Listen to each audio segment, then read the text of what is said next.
What if your next grocery trip costs 30% more? What if your medicine, something you or your loved one needs, just disappeared from the shelves for a few weeks or a few months? That's not fear-mongering. That's what might be heading our way as the U.S.-China trade war kicks into high gear. Hey folks, I'm Brian Duff, and in this episode of the Mind for Survival podcast, I'm going to break down exactly what this trade war means for you. Not just what's in the headlines, but what's headed straight for your home, your budget, and your supply shelf. Now, here's the deal. President Trump says China has been taxing U.S. goods at a rate of 64% through tariffs and currency manipulation. And because of that, since February, the U.S. has responded by raising tariffs all the way up to 125% and going higher today. China matched it, and now we're in an all-out economic brawl between the world's two economic powerhouses. And to address that, this episode has two parts. Part one is all about what's happening right now, how we got here, what's affected, and why it matters to people like us who care about preparedness and resilience. Part two gives you the tools. I'll walk you through 10 smart steps you can take today to get ahead of the squeeze. And we're not talking here about panic or perfection, just solid, grounded, real-world preparedness based on the survival pyramid. And if you're wondering what to focus on first or whether you're overlooking something critical, you're in the right place. When it comes to trade war 2025, let's cut straight to it. President Trump says China has been taxing U.S. goods at a combined rate of 64%, including tariffs and currency manipulation. Now, that's not a new development. It's a China using protectionist hurdles for the benefit of China thing that's been going on for a while. So, in response, in February, the U.S. increased existing tariffs on Chinese goods by 10%, which President Trump framed as, quote, leveling the playing field. Since then, a cascade of escalation has pushed us to uncharted U.S.-Chinese trade relations. This trade war comes when the cost of consumer goods is still reeling from a nearly 20% inflation increase since 2021. Adding to the inflationary cost of goods, the fallout from a trade war with China has the potential to hit everything from electronics and toys to grocery store shelves and the meds in your cabinet. And that's precisely why we prepare. If this trade war happens, it's going to be people like you who will weather it the best. Now, just to make sure we're all up to speed on the timeline of events, here's a breakdown according to Yahoo Finance of how the tariff war has escalated. On February 1st, the U.S. added a 10% tariff on top of our existing tariffs on Chinese imports. And then on February 4th, China raised tariffs 10 to 15% on U.S. exports. On March 3rd, President Trump increased U.S. tariffs on China to 20%. And the next day, on March 4th, China initiated another 10 to 15% tariff increase on U.S. goods. Then we move forward to April 2nd and President Trump's Liberation Day, where he increased the tariffs on Chinese goods by 34%. And 2 days later, on April 4th, China retaliated with a 34% tariff increase on U.S. goods. April 8th, President Trump increased the tariff on Chinese imports by 50%. And then the next day, on April 9th, China raised its tariffs on U.S. goods to 84%. And that same day after the Chinese did that, President Trump, not to be outdone, raised tariffs on Chinese goods to 125%, which today, April 11th, China raised U.S. tariffs to a matching 125%. And I'm told President Trump is looking at raising our tariffs now on Chinese goods to 145%. Whew, that's a mouthful. Now, what does the tariff war mean for you? Well, think back to COVID and our supply chain issues with Chinese imports. I recall the slight freak out over China's manufacturing, or the realization that China manufactured of many of the precursors we need for our medications. And that freak out was justified because over 70% of the active ingredients in U.S. pharmaceuticals comes from overseas, many from China. That includes antibiotics, blood pressure meds, painkillers, and even basics like ibuprofen and acetaminophen. The downstream supply issues could become a medical problem if this trade war drags out. The fact is, China produces enough of what we rely on to maintain the usual status quo of our lives that a trade war could, at a minimum, result in a serious difficulty and disruption in getting the things you need for daily life. With sky-high tariffs, Chinese companies that can't turn a profit will stop manufacturing and shipping products to the U.S. And even if a halt in production only lasts for a week or three, the yo-yo effect on the supply chain could mean months of shortages as the situation resolves itself. Now, knowing that shortages and price hikes on some essentials may be coming, I recommend that people assess which of their critical needs may be impacted. Tools, vehicles, electronics, medications, parts, appliances, cleaning supplies, etc., all may be affected. So what can you start doing now to prepare for the trade war? Well, at a minimum, do a walkthrough of your home, open the cabinets, and look around for things that you need and use on a regular basis. Also ask others in your family what they need. Ask your friends what they need and use on a regular basis that you might not be thinking about. Once you have your list of supplies that you use on a regular basis, ask yourself, do you have enough to get by for a few months of shortages? Are there alternatives to the product that you're using? Is there something you need but have been putting off, like maybe you need to get it now if you have the means to? The bottom line of the trade war between the U.S. and China is this: a trade war with China is more than the start of some dystopian fiction novel. It's something that could reach right into your pantry, your medicine cabinet, your toolbox, and your budget. The truth is, we don't know how long this will last or how deep it'll go, but we do know this: when global systems wobble, the people who prepare ahead of time are the ones who fare better. That's you. Unlike the mainstream media and others, this isn't about panic and this isn't about politics. It's about preparedness. It's about perspective. And the perspective is that trade disruptions like this expose how fragile our just-in-time global supply chains are. When it comes to the trade war, you don't need to prep for the end of the world, but you should prepare for the food, for the parts, and all of that might stop showing up on the shelves. So take the time now before prices spike again or certain items disappear for a while to make sure that you're good to go for hashtag Trade War 2025. Focus on what you can control. That's the real advantage of being prepared, because when it comes to it, the ones who are ready won't be the ones scrambling and screaming. They'll be the ones with the happy families. They'll be the ones helping others. They'll be the people just like you. If the trade war with China continues to escalate, it's not just headlines that will be affected. It's your household, your budget, your peace of mind. That's why now is the time to walk through your preparedness systems using a proven framework, the survival pyramid. This approach helps you think clearly and act practically so you don't overlook anything critical. And that's what we're going to do here by working our way up the survival pyramid from mindset and situational awareness to water, food, medical, and beyond, giving you a clear picture of how to protect what matters most. We'll also examine PACE with a sample PACE plan for you to build resilience into your food supply. Now, whether you're just getting started or working on shoring up your preps, this is the kind of checklist thinking that helps you adapt, stay ahead, and avoid unwanted struggle. First, let's start with number one, mindset, the foundation of your trade war readiness. Now, when it comes to preparedness, your mindset is your operating system that sets the foundation for everything that follows. Everything else in your preparedness builds on your mindset. And in the case of an easy to ignore trade war, because we have so much other upheaval and craziness going on, your biggest threat may be a false sense of security. In a time of such high, nonstop political emotion and 24-hour media sensationalism, it's easy for the downstream impacts on our daily life to get lost in the noise. So how do we avoid all that? Well, we avoid all that through our mindset, and starting off with acknowledging that delays and high prices equal disruption. Now, normalcy bias, spawned out of a lack of concern for the issue, would have us believe that after decades of there never being a problem, having holes on grocery store shelves, waiting months for a car part to arrive, and bending under skyrocketing costs due to supply shortages isn't a big deal. And while I agree it might not be a calamitous deal, it is a big deal. That's because our supply chain system has been designed with efficiency in mind.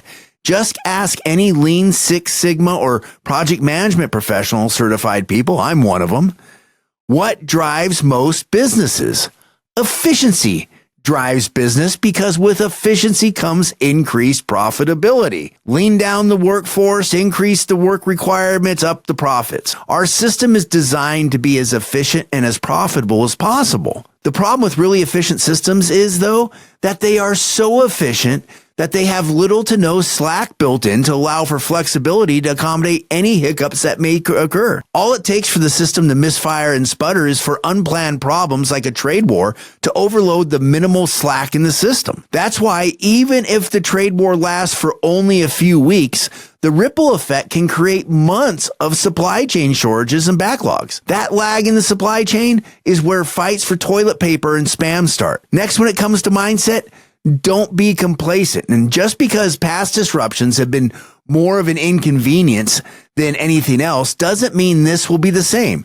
The U.S.-China trade war could heat up to be more than a minor diplomatic scuffle. It stands to be a direct hit to the global supply chains we rely on every day. If you've already started taking action to prep for the effects of the trade war, that's awesome. Use this to make sure you have your bases covered in case I mentioned something maybe you haven't considered. If, however, you haven't started taking action, you should ask yourself some pretty pertinent questions. Number one, ask yourself if you are assuming it will resolve itself. In other words, don't worry about it right now. Everything's going to be fine. Also ask yourself, are you waiting to see how bad it gets before you act? If you are, well, that means it got bad before you acted, right? Complacency is the comfort zone where preparedness goes to die. When it comes to the trade war, at a minimum, everybody should recognize that there are major opposing economic forces at play, and as a result, nothing is certain. Fortunately, though, the antidote for uncertainty is preparedness, and that's why we're all here. Next, when it comes to your mindset, be flexible.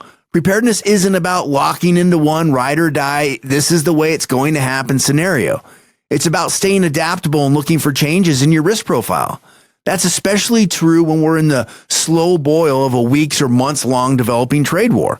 With today's news cycle on warp drive, it's easy to become numb to the events that drag on more than a few days. Next for mindset is to think in terms of margin. And margin is the space between what you need and what you actually have. It's the difference between skating by and staying ahead. In a trade war, that can mean having an extra bottle of medicine, a backup tool, or an extra month's worth of food. When systems slow down or break, margin is what buys you time for the system to get back up to pace. Margin not only buys you time, but it buys you options and peace of mind too. Without it, you're operating on hope, and hope is not a controllable factor of success. Lastly, when it comes to mindset is don't panic buy. And yes, the supply chain may have issues. And yes, if it gets bad enough, we could all feel some pain. However, what is guaranteed to be painful is if you panic buy, run up credit card debt, then after this all settles down, find yourself paying 29% interest rate on a can of beans. All right, next, after mindset, moving up the survival pyramid is situational awareness. Now, the first key to overcoming difficult times is understanding what's going on so that we can make the best decisions possible. And that's precisely what you're doing by being here. Keep doing what you're doing, seeking out information and new perspectives. When you're out and about, gather as much personally observed and verified objective data as possible. See what's going on around you, see what's out there so you know firsthand. Don't bite too hard at what is said online and in mainstream media. There is so much fake stuff going around these days, it's wild. In today's increasingly AI-driven world, we must be critical of the information we use in our decision-making processes. So do your best to vet and verify everything that you use to make a decision, everything you use to form an opinion. Make sure that you vet and verify that information.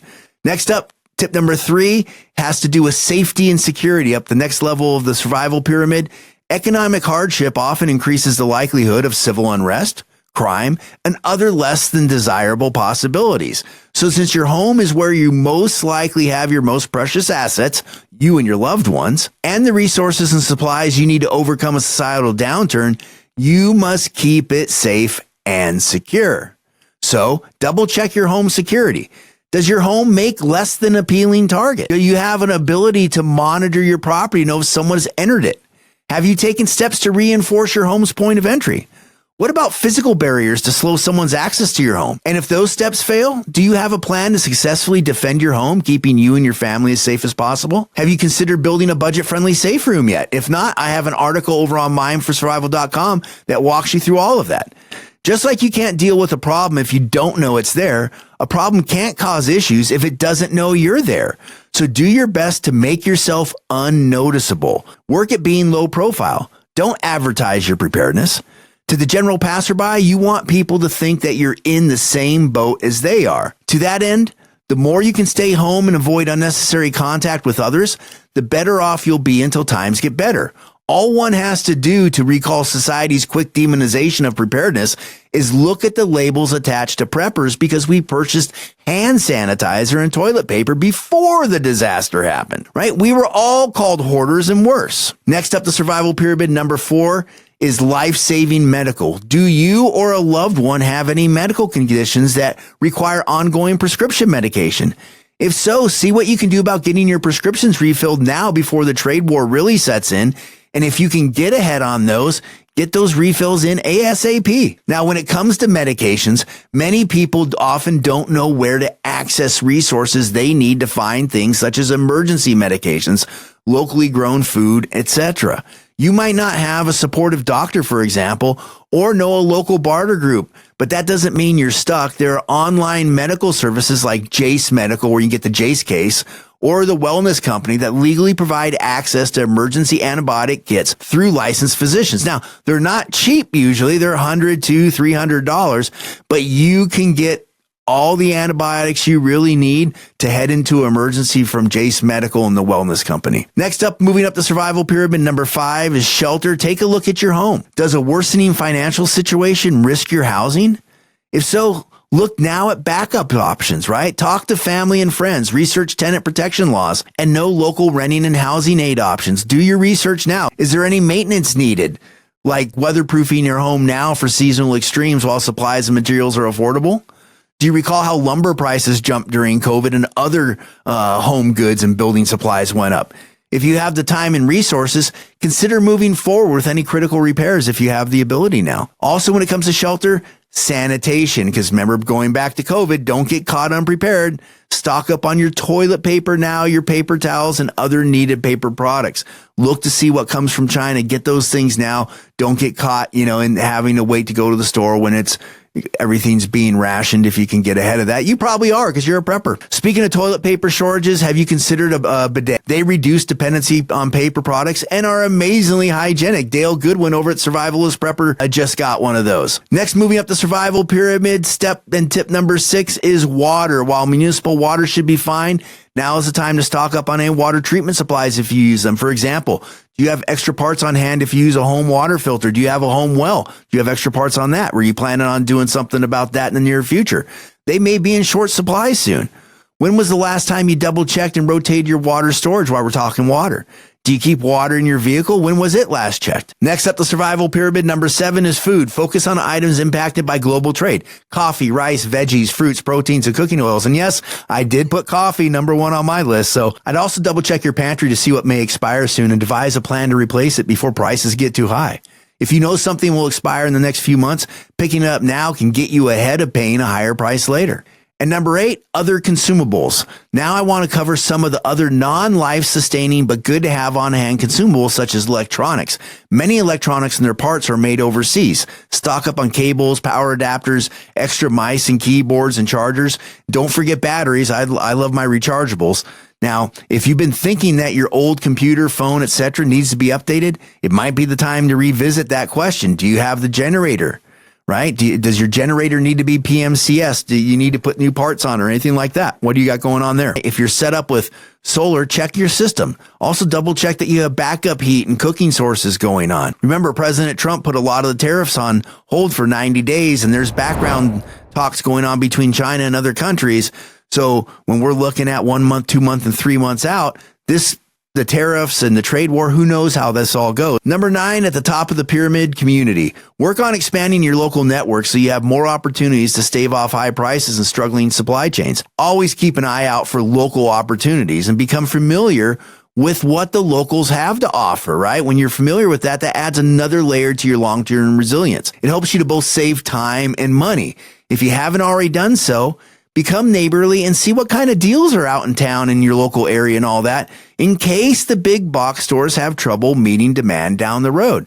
Build those relationships now with vendors at farmers markets, local CSA shares and co-ops, independent butchers, dairies, and produce stands. There's the Buy Nothing groups online. There's Facebook Marketplace. Craigslist, I think, is still running. Thrift stores and such, right? And what does all that get you? That gets you to having stuff and trying to figure out what do you have for what goods you have. If the price of goods goes up, we may be in a spot that we start looking at bartering. As prices rise, the more and more people begin to look for side hustles and other ways to do more with less. One way is to establish good local relationships within your geographic area, right? We covered that. Are there farmers, ranchers, growers, tradesmen, artisans, and so on in your area who would be happy to work out something mutually beneficial? They have a good or service that you want, and you have a good or service they want. Just remember, if you're going to barter, wheel and deal and all that, do it safe, especially in times of need when people really need things, right? You don't want your trade to go sideways. As for barter and networking, how do you get started? Well, that's what we talked about just a minute ago, being neighborly, right? That starts with saying hello.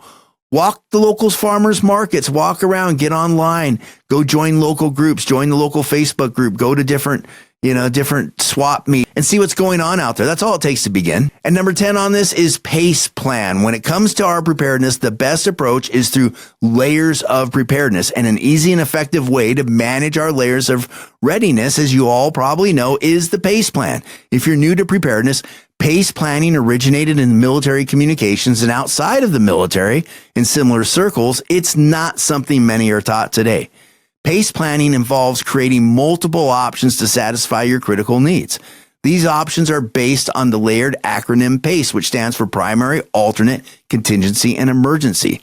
And for people new to it, the concept of pace planning may seem over the top. However, it's an excellent and thorough way to cover your bases, especially for the essential things.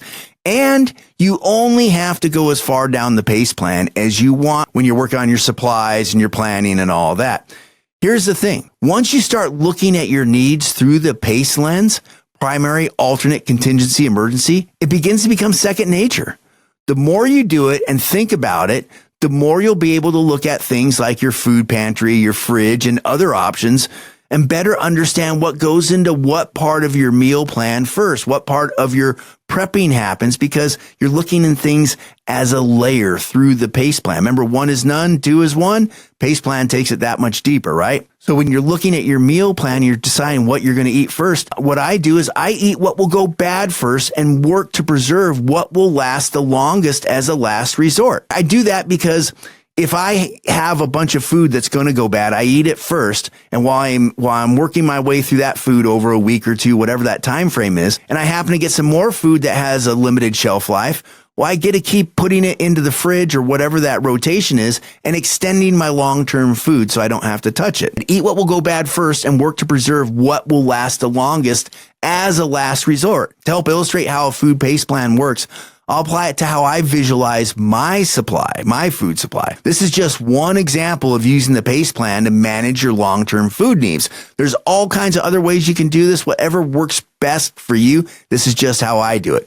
So my primary food is in my fridge, is in the refrigerator. And if you're not already there and before prices increase, work to make sure you keep that stocked up right now. And as we move into this trade war, maybe some tariff wars and all kinds of, who knows what's getting ready to happen, right?